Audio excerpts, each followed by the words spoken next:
1862 was a disastrous year. Instead of the Union Army taking Richmond as we had expected, the rebels were advancing and leaving a terrible trail of blood. Late that autumn, we feared for the worst. The Confederates would march right into Philadelphia, take the city, and win the war. Though it's not spoken of much anymore, there were influential men, quite a few of them in fact, behind the rebel cause. Copperheads, we called them. It's no secret they like to gather at the Philadelphia Club. That's where George Boker was headed that afternoon. Right into the lion's den, you might say. This wasn't exactly foreign territory. George had always been a member of the club. After all, his father was president of the Girard Bank. But at Princeton, his views had broadened. And now he was a literary man. All that is to say, he deplored the hypocrisy of those who supported slavery. And they probably saw him as a traitor. The leader of the Copperheads was the lawyer, Charles Ingersoll, a political giant. I suppose he thought he could disarm Mr. Boker. Well, hello, George. Sit, have a cigar. No. You don't think it's time to end this little game? You know yourself how much this war's costing us. But how do you justify saving the Union by tearing it apart? It isn't worth it, George. You know that. Now tell me, do you really think these differences can't be overcome with a little conciliation and compromise? I think George was truly feeling disillusioned. It certainly did seem like the city was filled with traitors, and he took it personally. To tell the truth, so did I. Well, it was by chance that we met on 7th Street. A bright November day, but I remember both of us feeling a gloom. This chill, Mr. Boker, I'm afraid it mirrors my state of mind. Judge, what has happened to our city? There's an awful lot of men in league with the traitors. Oh, this place practically reeks with copperheads. And they're the ones walking around with their heads held high, exulting in our discomfort, while our Union boys lay dying in the fields. Yes, and I can tell you that many eagerly await our government's overthrow, and yet we do practically nothing.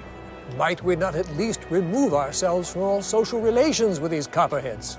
Well then, we should set up a society of our own. Disloyal men excluded. George surprised a lot of people, but it wasn't unusual. When he saw something had to be done, he did it. Just after we met, he went over to Morton McMichael's office. McMichael was the publisher of the North American newspaper. That's where we patriots often gathered. And there, they encountered the brilliant lawyer, Benjamin Gerhardt. George and I have been talking about forming a club. Only for men who support the Union. I should say it's about time. Now, I do lament the way the city has been split apart, but I believe we have been given no choice. Now, I'm also willing to bet that we are not alone. Tell you what, let's see how many come to a first meeting. Now, I'll host it, but I'm afraid we don't have a moment to spare. Well, we took our first steps. After the meeting at Gerhardt's, there were 5 more, and with each one, momentum seemed to build. Dr. Miggs hosted the 7th, a couple of days after Christmas. We were to vote on official bylaws. Articles of Association. I don't think any of us saw what was coming. There was an issue to confront. Who should be allowed to join our league? We had our share of radical Republicans, like Mr. Gibbons, fierce abolitionists. But there were pragmatic Democrats, too. Mr. Doherty was the most outspoken. And unwavering support for the Republican Party for the suppression of this rebellion. Not for me. Not for me. I am for the Union, and not for any Republican president. Friend, it is merely a matter of semantics. Oh, listen here. I am no adherent of Lincoln. I opposed his election to the last, and I feel no partisan interest in the success of his administration. But I deem it a duty, a holy duty, to do all I can to sustain my country in this war on this hideous and hell-born rebellion. I am sorry, gentlemen, but listen to what this man is saying. His words are dangerous. It is no time for people facing both ways. If it is not possible for anyone here, then there is the door. The work will go on without you. Let me just say, I am in sympathy with Mr. Gibbons. If this were a social club or a political club, I would stand with him. But what have we come to do? Assuredly, it is to unite the friends of the Union against its foes. Is it not, therefore, our duty to take in anyone who might contribute? If we can persuade eminent Democrats like Mr. Dougherty, is this not an advance? I can understand how someone might agree with Mr. Lincoln over the war and not on other issues. But why concern ourselves with these academic differences?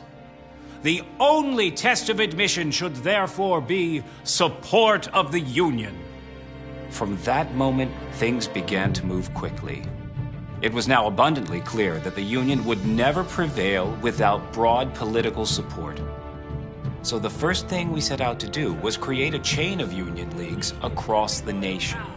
From Albany to Chicago. From Boston to San Francisco, my friend. And George, you ought to lead the march. Before long, there were some 700 Union leagues across the country. It's hard to believe. A few months before, we had been helpless. Now, we had our own civilian army. What I'm referring to, gentlemen, is the war of ideas. Pamphlets, then? No, that won't do.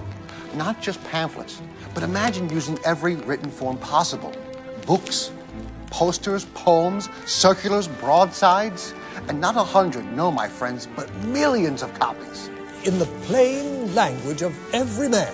In German, too, and on every subject. Every day we assailed the enemy. All those pamphlets and materials, and we raised millions for the fight. We organized regiments, too, of white and black men. We opened a recruitment office for colored troops, and thousands joined.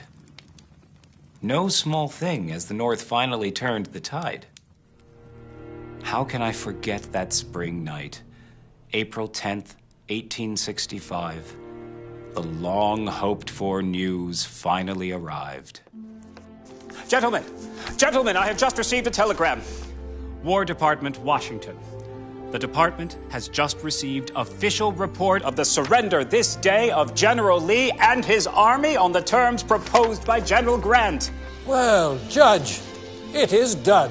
It is indeed, Mr. Boker. I look back on that moment, on the war and the work we did. We answered a call that came from our hearts. I think about those days every day, not merely to relive the glory and the joy and the relief. It's because the fight isn't over. We proved once what courage and skill could accomplish. Why, it changed the course of the world.